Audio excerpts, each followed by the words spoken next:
When Ashisha left Mumbai at 19, her mother kissed her forehead and said, "Study hard, my child. New York will make your dreams real." Asho had believed her. She carried 2 suitcases, one filled with clothes, the other with hope, and a heart too soft for the city that never slept out at first. Everything dazzled her. The endless lights, the streets filled with stories, the air thick with ambition. It all felt like a movie. But reality didn't take long to show its teeth. Tuition fees, rent, part-time jobs that barely paid, and the constant loneliness of being a stranger in a foreign land started to weigh her down.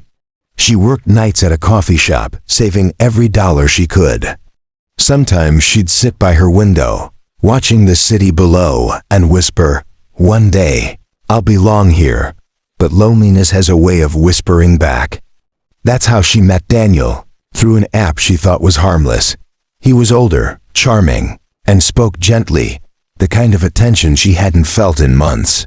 He said things like, "You deserve to be cared for," and sent her flowers when she got sick. At first, Asisha resisted. She wasn't that kind of girl, she told herself. But then came the rent notice, the unpaid tuition reminder, and the silence from home when she couldn't send money back. Daniel became her secret, a luxury she couldn't afford to lose.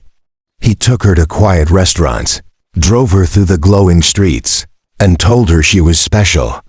For the first time in months, Ayesha felt seen. But love built on desperation is fragile.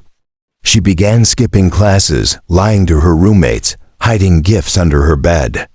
Sometimes she'd stare at her reflection and wonder who she was becoming.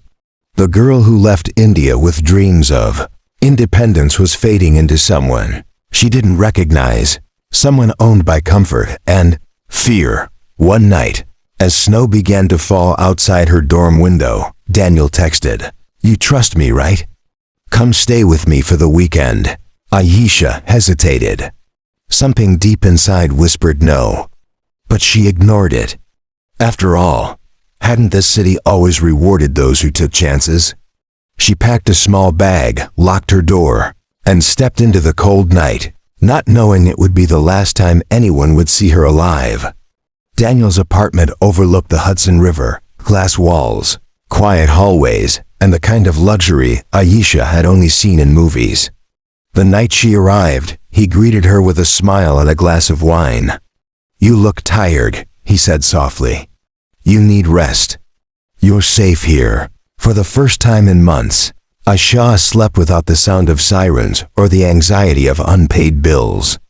In the morning, she woke to the smell of coffee and sunlight spilling through the curtains. Daniel watched her from the kitchen, his eyes gentle but unreadable. "You could stay here longer," he said. "Forget your part-time job. I'll take care of you." His words felt like warmth, but also like a chain. Ayesha smiled, though something inside her twisted. Every time she mentioned her studies, he brushed it off. "You don't need that degree, sweetheart. You're already special." Days turned into weeks. Daniel's affection grew heavier, more gifts, more rules, more questions about where she went and who she met. Ayesha started to feel trapped inside the walls that once felt safe. Her phone buzzed constantly with his messages. If she didn't reply, he'd call again and again. One night, Ayesha told him she wanted to move back to her dorm. His face changed, a storm behind calm eyes. "After everything I've done for you?" he said quietly. "You're not leaving." Fear settled in her chest. She realized she didn't really know him, not his past, not his friends, not even his real job. Everything she thought she understood began to blur. That night, she texted her roommate, "If anything happens to me, look for a man named Daniel." Her roommate laughed it off, thinking it was a joke. But Ayesha didn't. She felt it, the chill beneath his tenderness, the silence before the storm. The next morning, Daniel apologized. He brought her flowers, cooked her breakfast, and said, "I just worry about you. You mean too much." She wanted to believe him. She wanted love to be enough. But the fear didn't fade. That night, Asisha sat by the window, staring at the city lights. New York was supposed to change my life, she whispered. Not take it away. She didn't know then that her words would echo forever, because by sunrise, she would vanish without a trace, leaving behind only her phone, her scarf, and the last unread message she tried to send. Mom, I'm coming home soon. The news broke 2 days later. Indian student found dead in Manhattan apartment. The photo was small. The story shorter, just another tragedy in a city too busy to mourn. But for those who knew Aisha, the silence after her name was unbearable. Her roommate, Naina, refused to believe it. She was supposed to come back, she whispered to the police officer, her hands trembling. She texted me she was scared, but the world moves on quickly, and the city that had once promised, dreams now swallowed, another one whole. Aisha's mother arrived from Mumbai a week later, clutching her daughter's diary like a lifeline. Inside were sketches of city skylines, lists of future goals. Get degree. Send money home. Make mom proud. And in the final pages, a name written again and again, Daniel. The investigation revealed little. There were signs of an argument, broken glass, unanswered calls. Daniel disappeared before he could be questioned. His apartment stood empty, the windows overlooking the same river that had once glittered with promise. The police called it an ongoing case. The newspapers called it a tragic love gone wrong. But to her mother, it was simply loss, endless, raw, and unfair.